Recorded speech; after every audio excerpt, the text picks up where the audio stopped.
Assalamualaikum warahmatullahi wabarakatuh. Saya M. Ihsan dari 10 MIPA 4 SMAN 1 Pangkalan Kerinci akan menjelaskan tentang teks eksposisi.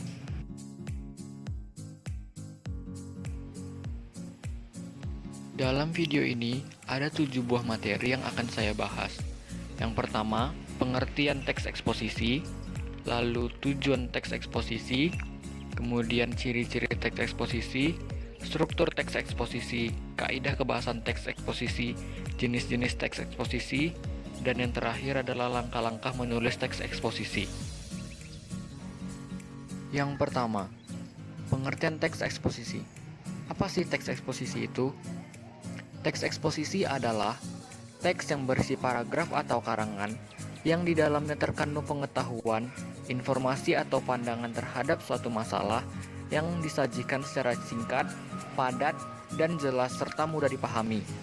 Teks eksposisi memiliki fungsi untuk menyampaikan gagasan berupa pemikiran tentang suatu topik. Paragraf eksposisi ini bersifat ilmiah atau dapat dikatakan sebagai teks non-fiksi. Kemudian, tujuan teks eksposisi. Apa sih sebenarnya tujuan pembuatan teks eksposisi itu?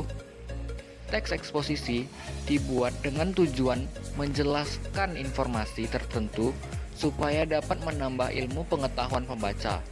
Sehingga, dengan membaca teks eksposisi tersebut, maka pembaca akan mendapatkan pengetahuan secara rinci dari suatu hal atau kejadian yang dibahas dalam teks eksposisi tersebut. Selanjutnya, ciri-ciri teks eksposisi. Adapun ciri-ciri teks eksposisi diantaranya yaitu: yang pertama, gaya informasinya yang mengajak. Kedua, penyampaian teksnya secara lugas dan menggunakan bahasa yang baku. Yang ketiga, menjelaskan informasi-informasi pengetahuan, di mana penjelasannya disertai dengan data-data yang akurat. Yang keempat, netral atau tidak memihak, yang berarti tidak memaksakan kemauan dari penulis terhadap pembacanya. Yang kelima, teks eksposisi bersifat objektif pada pembahasan persoalan dan tidak menggunakan kata frasa yang bersifat menarik emosional pembaca, sehingga tidak memihak pada pihak manapun. Yang keenam, fakta digunakan sebagai alat konkretasi dan kontribusi, atau dengan kata lain, digunakan untuk memperkuat argumen atau tesis. Yang ketujuh dan yang terakhir, teks eksposisi umumnya menjawab pertanyaan 5W1H, yaitu apa, siapa, kapan, di mana, mengapa, dan bagaimana. Materi yang keempat adalah struktur teks eksposisi. Struktur teks eksposisi terbagi atas 4 bagian. Yang pertama, judul. Judul hendaknya menggambarkan sesuatu yang dibahas dalam teks eksposisi.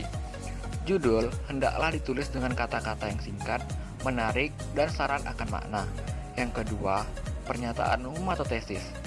Bagian ini berfungsi untuk memperkenalkan topik, sekaligus menempatkan pembaca pada posisi tertentu. Karena teks ini digunakan penulis untuk mengemukakan pendapat, maka pembaca bisa berada pada posisi yang sependapat atau pada posisi yang berseberangan dengannya. Yang ketiga, argumentasi atau alasan. Bagian ketiga dari teks eksposisi adalah argumen atau alasan. Panjang dan pendeknya bagian ini tergantung pada jumlah argumen yang telah dikenalkan secara garis besar di dalam pernyataan umum. Kemudian, pada bagian ini akan menyebutkan ulang dan menjabarkan argumen tersebut dalam paragraf-paragraf. Pengembangan argumen menjadi paragraf ini dilakukan dengan penyajian contoh dan alasan. Yang keempat, penegasan ulang pendapat atau rekomendasi. Bagian ini merupakan perumusan kembali secara ringkas mengenai tesis dan rekomendasi yang telah disampaikan. Bagian ini juga dapat berisi rekomendasi atau saran dari penulis mengenai solusi atau cara menyikapi opini umum. Bagian ini juga sering disebut sebagai penutup atau simpulan.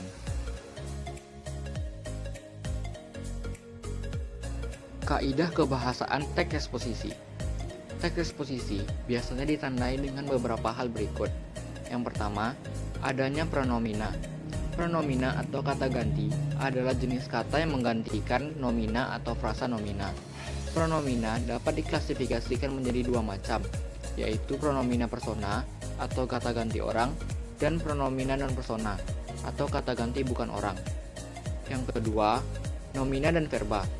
Nomina atau kata benda merupakan kata yang mengacu pada benda, baik nyata maupun abstrak.